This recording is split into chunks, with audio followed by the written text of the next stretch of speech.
Hey everyone, and welcome to this week's episode of Fight Chat Friday from TKD Coach Academy. So this week we are looking at finishing up an engagement with hands, getting a high value score added onto the end of that, and being flexible in terms of the shot that you finish with, but also having a plan as you engage with the hands to exit with that high value score.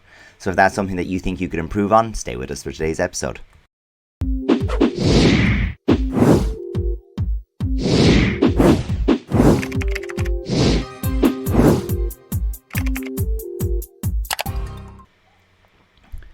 Everybody, welcome back to Fight Chat Friday. So what we're looking at basically this week is looking to get that extra value, as Adrian mentioned. So what we want to do is get that separation that's very visible and clear to referees that there's a difference. So we have a bit of a clip here of what we have as a standard punching engagement and how then we can see some examples to get that extra return to get the value on the scoreboard. Yeah, definitely. So here we have Caravan Rune and Davide Messinio, and you can see they both engage into hands, and then there's a little bit of a tie-up. So this is a very common occurrence in ITF Sparring. So what we're looking for is to actually come out of this with an exit strategy out of the hands to finish with a kick. So we'll see some options. Mostly it will be kicks that we'll be looking to finish with. Looking at turning kick, dolly, chagi, a couple of back kicks, even some nerios mostly. But there will be some options then to re-engage with hands as well. So we'll show you some ways that you can almost favor it into your side to get the better of this situation. And hopefully that'll help your sparring then to be able to maximize on your scores. Yeah, and I think that last point is the critical one. It is the idea of maximizing on your scores. You've done your hard work to get into that engagement range and get to hands.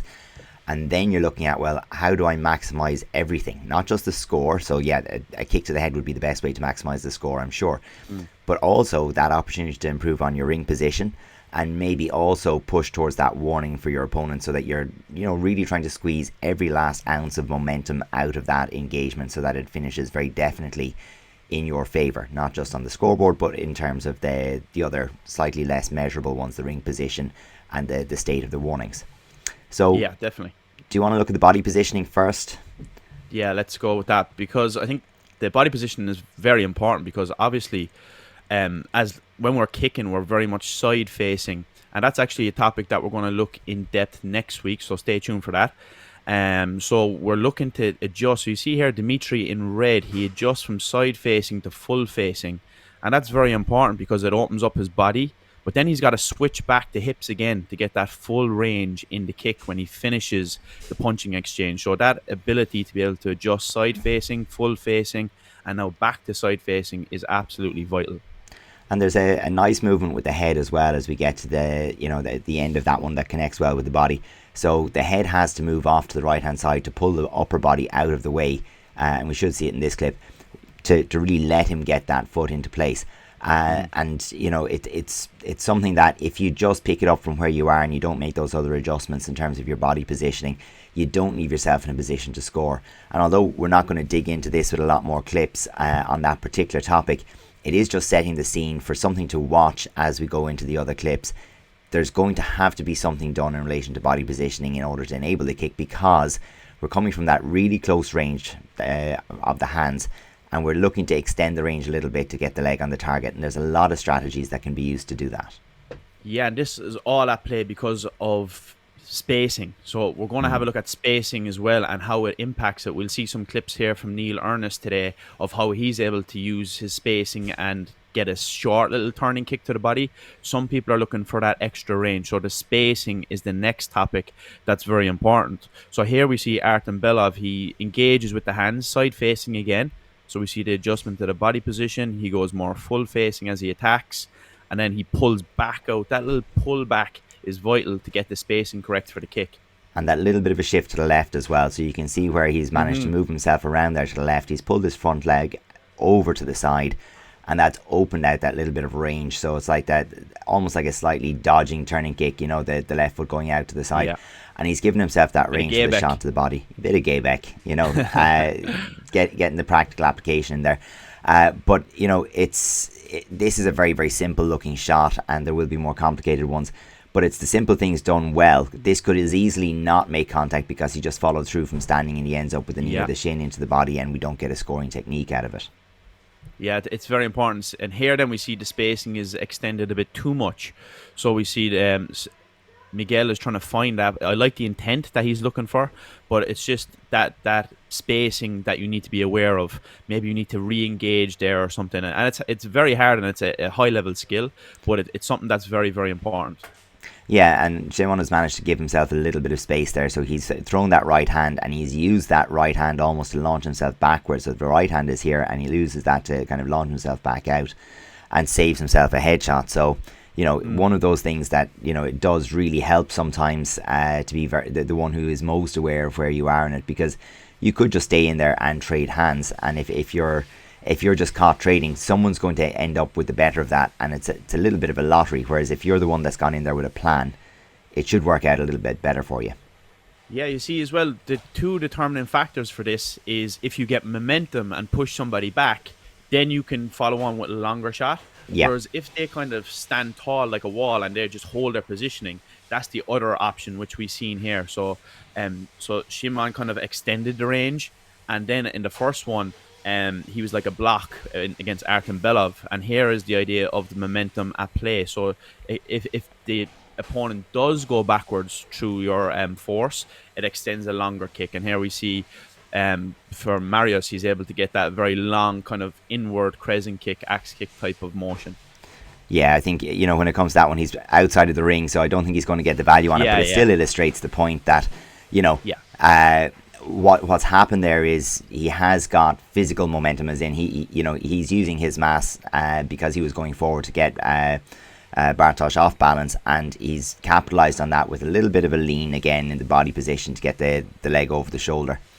Yeah, no easy feat to push Bartosz on the back foot either. So, no, credit for that. Yeah, here we see one of my favorite shots. Davide Messinho is an absolute genius at this one. He gets the extension and gets the high kick. He's able to do this so often, and we'll see a topic we're going to cover later, the re-engagement as well at the end. Yeah, but we see the way he's able to pull that head kick out of nowhere, and it's almost like a blinding one that you come over the shoulder. You don't see it coming, and it's because of the momentum he's able to get that, and he's one of the few guys that can pull this off to score to the head very often, and the way he just does that is worth studying, definitely.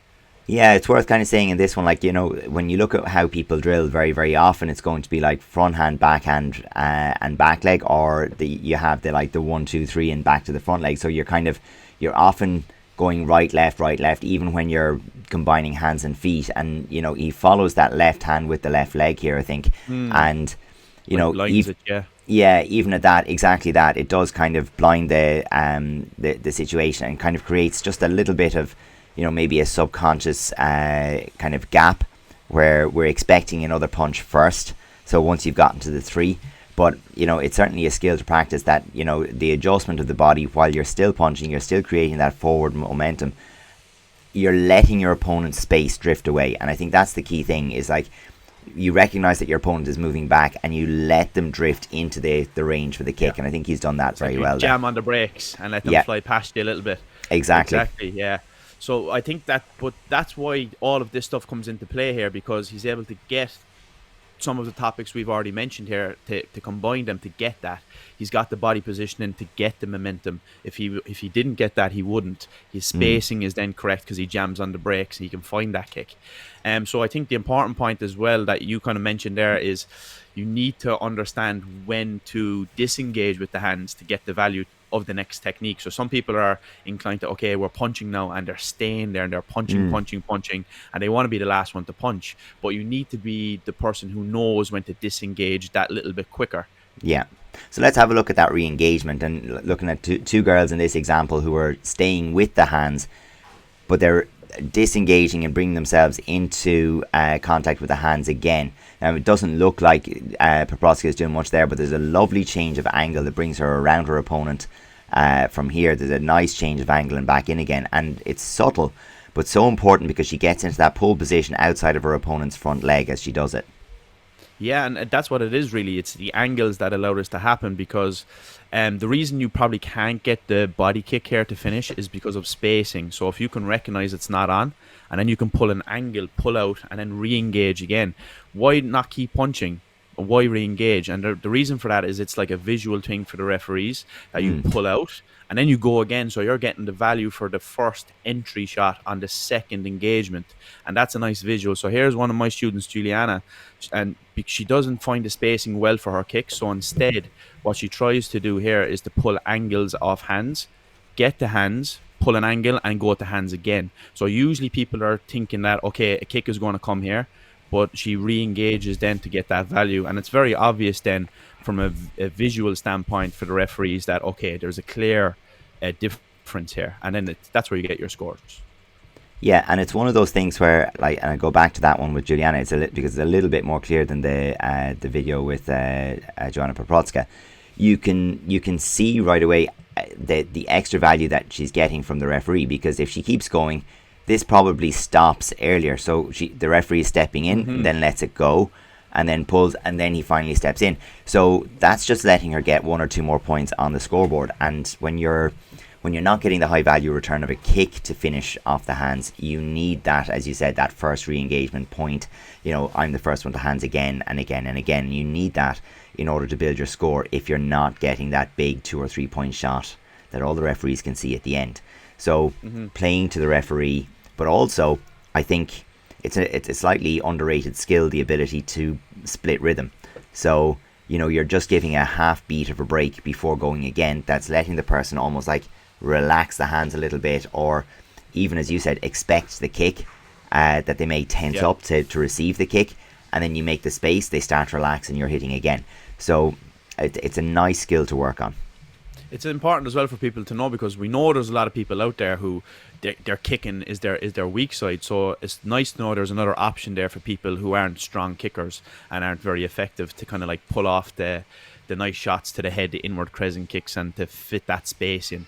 So it's nice to know there's an option there. And I think as well, it's we're trying to find how to get that extra return for Juliana, and she wasn't getting the spacing because when she punches, she's not getting really long extension.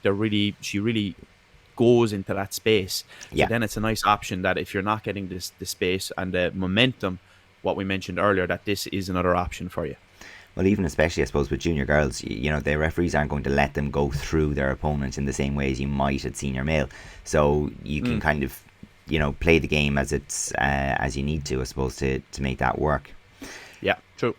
So I suppose our last title was about not being single-minded in terms of, you know, sometimes having to wait and see what opens up or what develops. And, you know, we have some examples of this from the recent past and some very, very recent events. But a nice place to start is with Jubek and Neil Ernest here, just taking what's on offer, I suppose.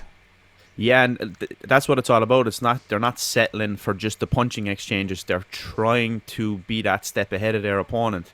And again, here are a couple of clips that show the difference of spacing as well, and they kind of adjust. Neil almost throws like a front kick hybrid of a turning kick, where he's able to do a full facing nearly. So that's a nice highlight as well, to understand the body positioning and the spacing is a determining factor for what kick you fit in. And, you know, one of the things to say as you go through this clips is there's a couple of occasions where Jubek lands the first side kick very, very well. But because Neil has committed to getting the, you know, that little bit of extra momentum and to build on the shots, you know, he's then able to get in that extra one. So the hands connect, even if the side kick connected as well. But he can kind of reverse it and bring it into a positive state in the scoreboard then by being the one who finishes with the, in the case of Neil, mostly with the turning kick to the body. Yeah, and like these are great clips, really high level ITF, and both guys back and forth, great clips. But I think that's what it kind of mentions what we highlighted earlier as well, is that Neil a lot of the time is trying to get out of there first, and it allows him to get the kick. He's made the decision earlier, and this a little bit more flashy in some of these ones from Katja, but the idea is very, very much the same. That, you know, when she goes to hands, she has a good pick snapshot in you know, of where the opponent is, and then it goes into some kind of like rhythmic routine almost. So it's like, okay, if the turning kick's available, well, the turning kick goes to back kick. That's just a natural enough kind of a thing. And the 360, just the same. It's going to have the same thing. So an awful lot of her routines will finish with the back kick, or will finish with the turning kick like that. And it's just, I suppose, regardless of how long she's been training and how long she's been performing, she's setting herself up for those same kind of shots. Yeah, so like, it's what's the point we're trying to make here is that she's not thinking, okay, just punches. She's thinking, okay, go, and throw punches and bunches, plus throw the kicks at the end of it as well. It's not just, okay, it's time to punch now. She's that step ahead the whole time. So it's the mentality that you go into a punching exchange is crucial. Even quite like this turning kick into the back kick here, because she's thrown the turning kick much lighter, so her opponent is still there. She's kicked and pulled to leave her opponent there. And so often people feel like, oh, if I can throw that turning kick, I can go hard to hands to follow it. But she's gone, no, if you're standing still, I've got exactly what I want, which is a target. And that 360, oh, it's a beaut. What a shot. But she stays low. She isn't like gaining massive distance, and what she's done is she's pinned her opponent, who's stuck on the spot for that moment. And then there's even that one, there's a setup there for the back kick available. We're back to Dimitri here as well, for just as you said. You can see, like, when he goes to hands, he's thinking of the kick before he's even punching, really, isn't he? Oh, definitely. Like that left leg instinct. comes off. Yeah, and like, he actually is able to do this really well, because look at Andre Lee here. He's leading with the right leg in front. So if he kicks left leg now, he's going to kick him in the back. But just the instinct that he has to find that correct side is a high level skill as well. So that's not to be underestimated either. Yeah, it's almost a very WT skill, putting the turning kick on the body from there. So yeah, quite an interesting one from Dimitri there. So I suppose it brings us to kind of that summary of, well, okay, what we're talking about like when you put it all together, what should it look like? And we've two kind of classic clips that show a few fighters like really applying this to the nth degree. This is absolute highlight reel stuff, by the way. It doesn't always come out this way. Myself and yourself are both biased towards these clips of these two fighters, because they're just absolute perfection. Yeah. I mean, we definitely kind of grew up on this, but this is me watching the I think international match, kind of a showpiece match in Poland. Kind of time. Yeah, but you see the angle and the re-engagement here, which is something that we've mentioned. Here you see he goes 1, 2, 3, so there's no single mind intent there. So he's getting to hands, but he's exiting early from the hands while his opponent is still trying to punch. Look, exactly. And he's just that step ahead. And some lovely re-engagement here. And back in, yeah, lovely. And it's the push pull of the footwork is vital as well. So he's able to come in, come out, come in, come out, and his opponent is playing catch up the whole time. And if you wanted a video that describes a state of flow, like, for me, that's it. No, brilliant stuff. And then this is his stablemate. His stablemate, exactly. Both from Master Edwards and Daniel Diawla, one of the best guys ever you see at just this clever movement, push, pull, back kicks into hands. And the way he's able to do some of the stuff in this clip is just unreal. He got some momentum there, didn't get the kick, but then the next clip he pulls out a bit earlier, bit of head movement to show, and re-engagement, boom, and that's such a clear score. So that's what the re-engagement will buy you. It's such a valuable, clear score for the referees. I mean, the thing is, we're not against a dull by any stretch of the imagination here. No.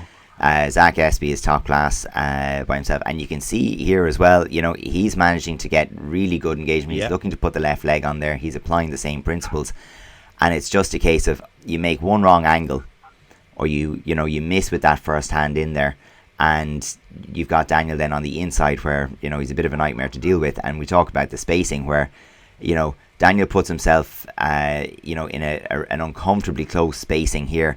And when they break from this particular one and come back into it, the spacing is so close and so hard to deal with, that right from here, the fact that the kick goes over, we have the punches missing, he's really uncomfortably close, and and then he comes out of it and has a back kick and re-engages with that really nice clear front hand. Lastly, Adrian liked it, and for good reason, I think. you can see there in that last couple of that little exchange at the end, the difference of the extension of the arm versus the shorter punches. Yeah. So it's like you need to know the spacing as well. It's like at that further distance, you get that long one. At the closer one, we've seen some examples of maybe it's a good option to get an angle and re-engage, because you're not going to get much return on these very short punches. Not in the particular rule set we have for ITF, at least. It might suit other combat sports more to get that in there in the close, short, snappy range, but in ITF, it's not going to get you much of a return. No, for sure. You know, and I suppose the big thing that we're looking for always out of anything like this is, well, how do we then do this? How do we apply this? How do we train for this? How do we bring this into our own game? And of course, we're trying to offer the solution for that as well. Yeah.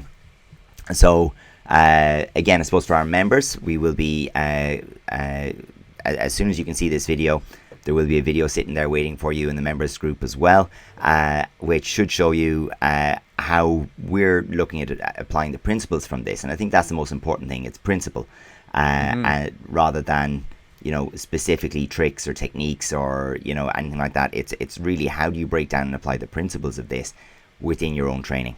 And you know, I think that's absolutely huge value if you're a coach, if you're a competitor, if you're just trying this out for yourself, or this is an area of your game that you need to improve on.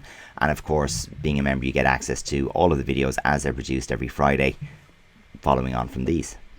Yeah, so we have a couple of cool clips lined up for this week, and it will really, really help your sparring to, if this is something that you struggle with and this is a skill that you want to build, we absolutely have a solution that will no doubt level up your ability to do this. So if that's something that you want to jump on, get the exercises of how to build this, get the deeper understanding, then get involved in the Members Academy. Press the join button that's next to the subscribe button, and of course you get the ability to ask us in-depth questions about this topic as well that we'll definitely be able to help you with.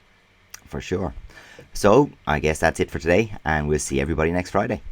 We'll catch you in the next one. Thanks for watching.